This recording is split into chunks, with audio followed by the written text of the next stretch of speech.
Buenos días, economista. Gracias por acompañarnos.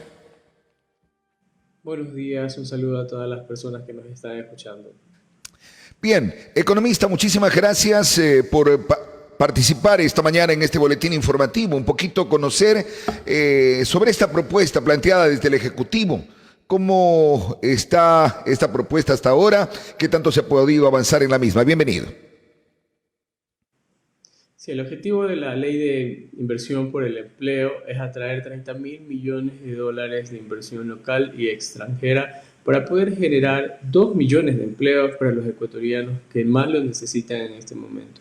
Recordemos que desde cuando llegamos al gobierno el 24 de mayo del año pasado, 7 de cada 10 ecuatorianos no tenían un empleo adecuado y que en los primeros 9 meses de gestión hemos podido crear 300.000 empleos adecuados.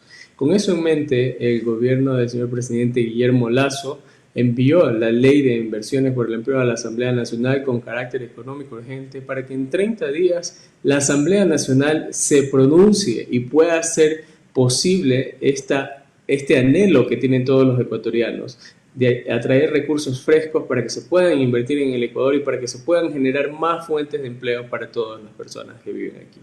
Bien, ahora, ¿en qué consiste exactamente el proyecto y cómo se piensa lograr que, me imagino, las empresas internacionales se animen a invertir en Ecuador? ¿Cuáles son las estrategias que plantea el gobierno nacional para lograr ese objetivo que sería la parte fundamental? Sí, el proyecto de ley plantea un nuevo marco jurídico para atraer inversiones. Recordemos que los inversionistas buscan reglas claras, amigables y estables en el tiempo para poder depositar sus recursos en un país. En este sentido, el proyecto de ley brinda una serie de incentivos para poder atraer los recursos de los inversionistas internacionales, como por ejemplo, establecer unas excepciones, el pago de impuesto a la renta durante 10 años, para aquellas inversiones que se instalen en el Ecuador en unas zonas geográficas denominadas zonas francas. Estas zonas francas nos van a permitir producir bienes, servicios y servicios logísticos para la exportación y que puedan ser exportados libres de impuestos, y de esta manera vamos a dinamizar al sector exportador que tan golpeado ha sido después de la crisis generada por la pandemia y hoy por hoy por el conflicto internacional que se vive en el mundo. Bien, ahora, esas zonas francas a las que usted hace referencia estarían ubicadas ¿dónde? Este es el componente innovador de esta ley, porque en el concepto internacional de zonas francas y tal como se conciben hoy en la ley actual, las zonas francas tienen que estar en un determinado lugar físico que el gobierno decidía dónde era ese lugar físico. Ahora, a petición, ya sea del sector público, del sector privado o una combinación de ambos, una zona franca puede ubicarse en cualquier sector del país. Y la idea es que se ubiquen en aquellas ciudades donde más empleo hace falta, ¿no?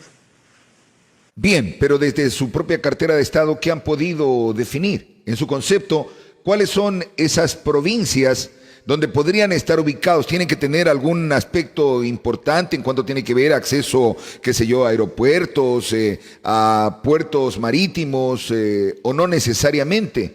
Porque en su momento yo escuché sobre un proyecto precisamente se hablaba sobre lo que serían estas sedes, que de alguna forma propendía la búsqueda de justamente ese tipo de atracción. No sé si tiene algo que ver con ese proyecto o es algo totalmente independiente. Justo es algo que quería puntualizar. Las sedes, que son zonas de desarrollo económico, no funcionaron en el pasado. Solo por ponerle un ejemplo, en Costa Rica, República Dominicana y Puerto Rico se atraen alrededor de 7.000 millones de inversiones en las zonas francas y generan alrededor de 150.000 empleos en unos países, 50.000 en Colombia, por ejemplo. Y acá en Ecuador, por la mala concepción de estas zonas geográficas para invertir, no generamos ni 1.500 empleos, ni atraemos más de 250 millones de inversiones. Es así que queremos dar la libertad al inversionista que se pueda establecer en cualquier zona del país que considere más adecuado, teniendo en cuenta todos estos aspectos logísticos claves para el comercio exterior que usted acaba de mencionar. Perfecto. Entonces, insisto, tras el análisis de esta posibilidad, ¿qué provincias del Ecuador han visualizado? ¿Qué ciudades hasta ahora como una perspectiva de que podría ser la opción hasta ahora? ¿Qué han podido determinar? Bueno, la intención es que todo el país se llene de la mayor cantidad de zonas francas para que podamos exportar desde todos los rincones del país, pero sobre todo, y esto es lo más importante, poder cumplir con nuestra meta de generar 2 millones de empleos, que es la propuesta planteada por el señor presidente Guillermo Lasso. Bien, es decir, no tienen nada entonces hasta ahora, porque, insisto, dentro de la planificación, ¿qué se ha logrado determinar? ¿Lograron determinar los puntos específicos o cuáles serían los puntos de partida? Porque para proponerle internacionalmente a un inversionista del extranjero decirle, mire, va a haber zona franca, pues tengo que darle un punto de partida. Esa era mi pregunta, no sé si usted tal vez la puede absolver. Sí, por supuesto. Tenemos un portafolio de 30.000 millones de inversiones. Y este portafolio ya ha sido expuesto en distintas ruedas de negocios alrededor del mundo. El señor presidente estuvo hace un mes en China, donde presentó un portafolio de alrededor de 10.000 millones a las 20 empresas más grandes de China, de las cuales ya se logró un primer acercamiento para poder establecer una fábrica de vacunas Sinovac en el país. Luego también tenemos la rueda de negocios que se llevó a cabo a Chile, y ya los empresarios chilenos están muy interesados en invertir, y aquí tenemos que tener en claro que una visión no puede ser centralista desde el ámbito de donde el Estado decide dónde se establezcan las inversiones. El inversionista privado, en función de sus intereses y en función de qué le resulta más atractivo para poder generar empleo y sus recursos sean más rentables, puede decidir en cualquier zona del país establecer sus inversiones. Bien, ahora por el interés de nuestra provincia, porque hoy abordamos esta entrevista y la incidencia es en Santo Domingo de los Sáchilas, todo el noroccidente de Pichincha, Manabí, Los Ríos y Esmeraldas. Nosotros somos parte de la zona 4. Dentro de ese amplio portafolio que usted ha planteado, ¿qué consta como parte de Santo Domingo de los Sáchilas? Bueno, recordemos que la provincia de Santo Domingo se encuentra sobre una arteria principal logística que conecta a la región costa con la región sierra. Por lo tanto, puede ser un punto neurálgico para el establecimiento de inversiones, y que los inversionistas extranjeros los pueden considerar como una de las zonas más atractivas del país para poder establecerse. Así es. Y en ese contexto, dentro de ese portafolio, ¿qué ofrece Santo Domingo de los Sáchilas? Bueno, las inversiones son de las más variadas, ¿no? Establecemos un portafolio de inversiones en términos de infraestructura vial, física, puertos, aeropuertos, carreteras, y además la construcción, y quiero que quede claro, la construcción de infraestructura física para educación y salud. Queremos atraer inversión para que se construyan las mejores infraestructuras en esos ámbitos, y el servicio seguirá siendo dotado por el gobierno del Ecuador. Suena interesante. Esa inversión económicamente vendría del extranjero. Si ellos vienen y colocan la plata en Ecuador, ¿cuál es la figura del retorno entonces? Porque los atraemos, por ejemplo, usted ha dicho, para lo que es, dígase usted, la vialidad, para lo que es educación, líneas de acción que me parecen muy interesantes. ¿De qué forma recuperarían esos recursos? En el caso de vialidad, ¿serían más peajes o cómo recuperan esos recursos? Bueno, se establecerá un modelo de contrato en el cual el Estado firmará un contrato de inversión con el inversionista, ya sea local o extranjero, para que se puedan establecer alianzas públicos-privadas y así asegurar el retorno del inversionista. Pero lo más importante aquí es que queremos atraer inversión para asegurar infraestructura de calidad. Teniendo en cuenta que estamos pasando por una época invernal bastante fuerte, y ya nos estamos dando cuenta cómo ciertas carreteras del país se han comenzado a destruir, y lo importante es brindarles servicios de calidad a los ecuatorianos. Carreteras que duren más de 10 años, que duren 20, 30 años, y que el sector privado sea el propio encargado de darles un mantenimiento en este periodo. No, es correcto lo que usted plantea. Le digo algo. Alguna vez lo entrevisté al presidente Guillermo Lasso aquí en estos estudios, y justamente hablábamos sobre el costo-beneficio de un servicio. Entonces decía el ahora mandatario, en ese entonces candidato, no espere que ningún servicio no represente un costo-beneficio. Y en ese contexto, mire, después de que vengan de cualquier parte del mundo, inviertan en el país, indudablemente allá hayan carreteras de buena calidad, indudablemente la gente no va a negarse a pagar un peaje. Porque en realidad lo que tenemos es desastroso. Y le digo algo, ni en el gobierno anterior ni en el actual se ha podido solucionar, porque primero tienen corto tiempo ustedes en funciones. Y luego que en definitiva es bastante complejo el tema de la parte contractual. Las empresas que han asumido los retos hasta ahora no han cumplido a cabalidad, al menos, las expectativas que tenía el pueblo. Y le pongo como ejemplo muy palpable la situación de la concesión del tramo desde el sector de Aloaga hasta Santo Domingo. Esa vía tiene más de 40 años y mire usted esa concesión que ha durado cuántos años, no ha podido arrojar los frutos que nosotros quisiéramos. De hecho, este rato, yo subí esta semana anterior y lo que están es dándole una mano de gato ahí encima. Parecería ser que hubo presión desde la propia prefectura para dejarlo ahí abandonado y ver la posibilidad de presionar al Estado para la viabilización de que se implemente el nuevo peaje en el trayecto intermedio. Entonces le digo algo, ¿no? La transportación indudablemente se revela ante ese tipo de situaciones porque ha visto que indudablemente no se ha cumplido hasta la fecha como debería ser. Por eso es que estos planteamientos que usted hace, al menos a mí me parecen muy saludables, entendiendo que la primera parte fundamental, usted ha dicho, es tener las reglas del juego claros. Ahora, en ese contexto el gobierno veo que ha planteado también una iniciativa interesante y fue parte del proceso de campaña y es la posibilidad de alguna forma ir eliminando ese impuesto de salidas de divisas, porque posiblemente un inversor extranjero dice, bueno, voy y hago la inversión y el rato de sacar mis utilidades o mis ganancias no puedo sacar y me clavan más impuestos sobre impuestos. ¿Cómo va ese proceso? Tal vez sin ser su cartera directamente, pero pienso que también es un punto fundamental para que esa atracción sea llamativa. Así es, de hecho eso forma parte del conjunto de reglas claras que este gobierno plantea implementar para los inversionistas. De hecho, el señor presidente Guillermo Lasso ya estableció la disminución gradual del impuesto a salida de divisas en 0.25% durante todo el periodo de gobierno, de tal manera que al final del gobierno llegue a cero. Entonces, de esta manera el inversionista va a saber cuánto va a ser el retorno de su inversión y cuánto va a ir disminuyendo esos tributos.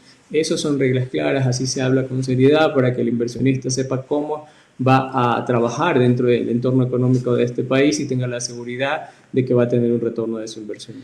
Ahora, en aquellos contratos donde no ha habido un cumplimiento, digo yo, hasta ahora, mira, tenemos una concesión de una vía de Santo Domingo, y perdone que me tome el tiempito para explicar lo que pasa en nuestra región, ¿no? Porque este es el área de incumbencia específicamente y de cobertura nuestra, en lo que tiene que ver al contrato de la vía entre Santo Domingo, la población de Los Ríos y hasta la zona del Guayas. Tenía previsto la ampliación de una vía y le digo, en realidad eso no avanza absolutamente nada. Y la gente, pues indudablemente se queja. ¿Usted cree que desde el gobierno se revisarán, por decirle, los contratos existentes y si no hay cumplimiento y hay mejores ofertas desde el extranjero, se viabilizará la posibilidad de tener una mejor inversión y tal vez cumplimiento? Sí, la idea es establecer nuevas modalidades de contratación en las cuales quede muy claro cuáles son los compromisos a los cuales se someten ambas partes, tanto el gobierno nacional como el inversionista, ¿no? Y en caso de existir algún desacuerdo, pueden existir mecanismos de arbitraje para poder solventarlo sin que se afecte la ciudadanía, porque lo importante aquí es que la obra física se ejecute y que se beneficie a todos los ecuatorianos. Es correcto. Sí, indudablemente. Ahora, hablamos entonces de nuevas concesiones a nivel internacional, economista, con esta apertura. Y en ese contexto usted dijo hay un sinnúmero de posibilidades. Entra dentro de eso también la venta de algunos activos que tiene el Estado.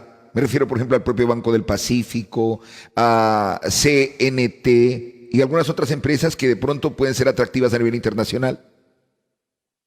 Aquí es importante establecer que hay ciertos activos del Estado que pertenecen al sector estratégico que por constitución no pueden ser vendidos.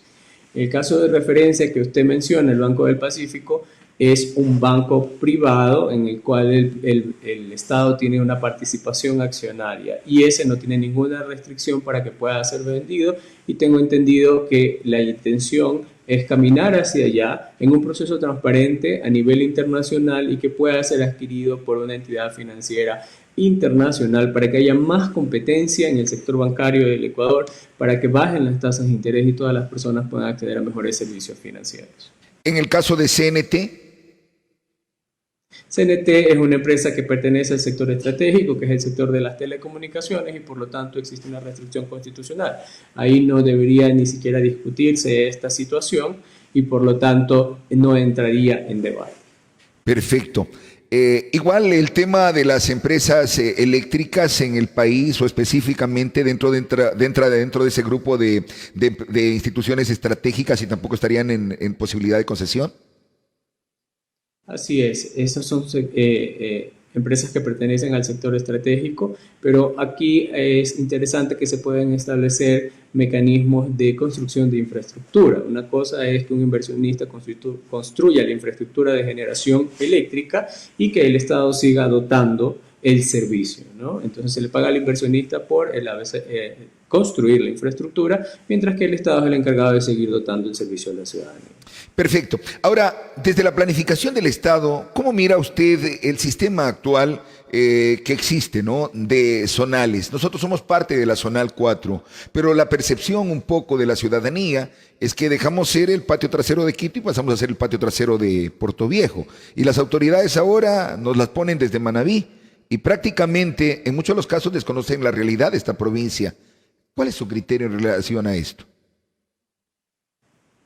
Bueno, el proceso de zonificación administrativo del país se hizo hace varios años y es verdad que hay que tomar en cuenta los aspectos territoriales de cada provincia, y es por eso que desde la Secretaría Nacional de Planificación hemos designado a nuestros funcionarios a que estén constantemente en territorio. De hecho, una de las labores que hacemos en la Secretaría es darle seguimiento a las obras físicas de infraestructura en las distintas zonales de planificación, y nos hemos comprometido a eso, además de brindarle asesoría técnica a todos los gobiernos autónomos descentralizados para poder alinear la planificación local a los objetivos nacionales de desarrollo que están planteados en el Plan Nacional de Desarrollo, que en este periodo de gobierno denominamos Plan de Creación de Oportunidades.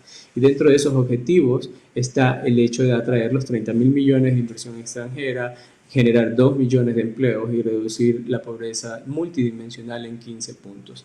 Y es nuestra tarea desde la Secretaría Nacional de Planificación poder coordinar con los gobiernos autónomos descentralizados para que se cumplan estos objetivos nacionales de desarrollo.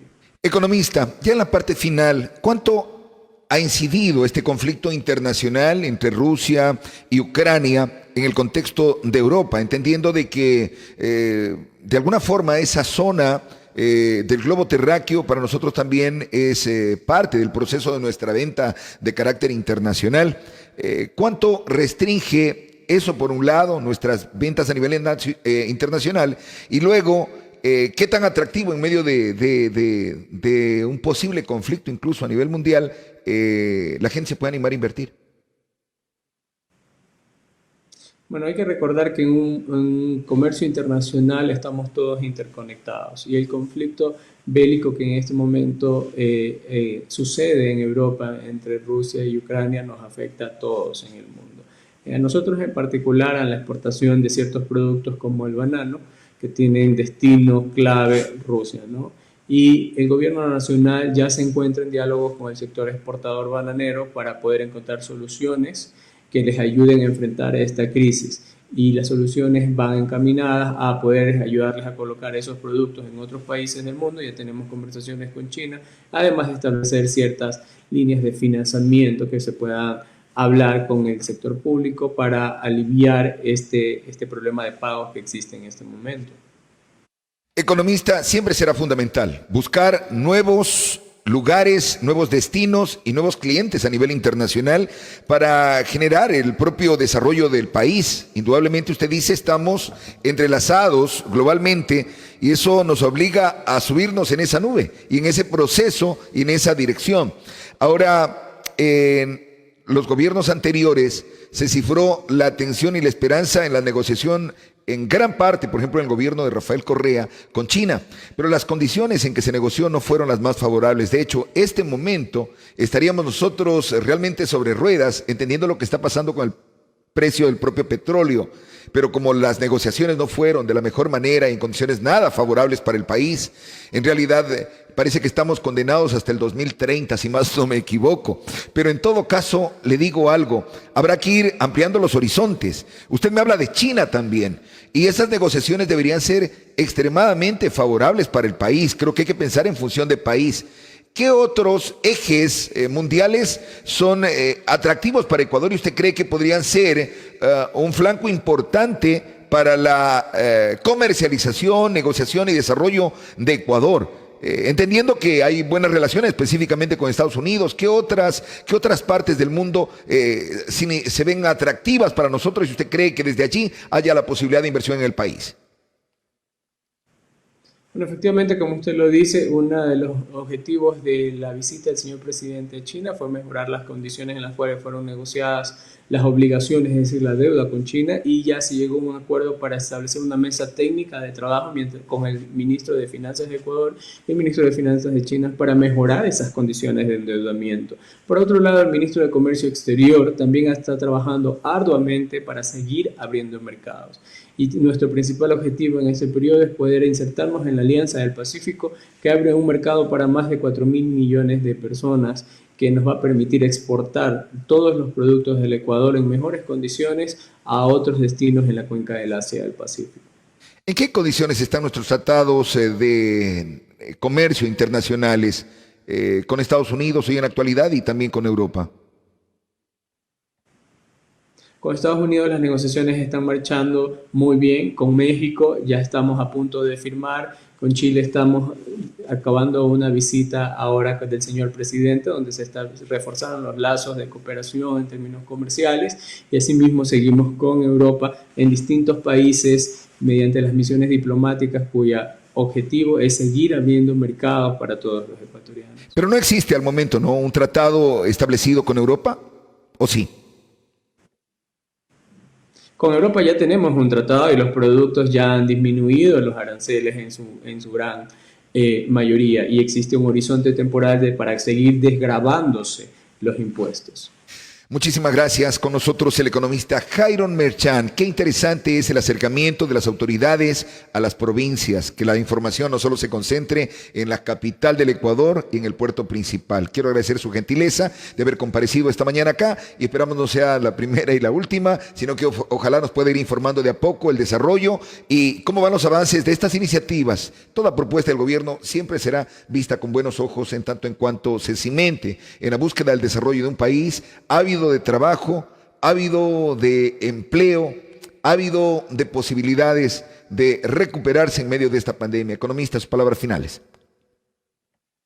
Sí, muchas gracias por el espacio. Un saludo a todas las personas de Santo Domingo. Siempre va a ser un placer comunicarnos por este medio y hacerles llegar con ustedes todas las acciones que el gobierno nacional liderado por el señor presidente Guillermo Lasso está llevando a cabo para poder generar esos 2 millones de empleos que tanto quieren los ecuatorianos.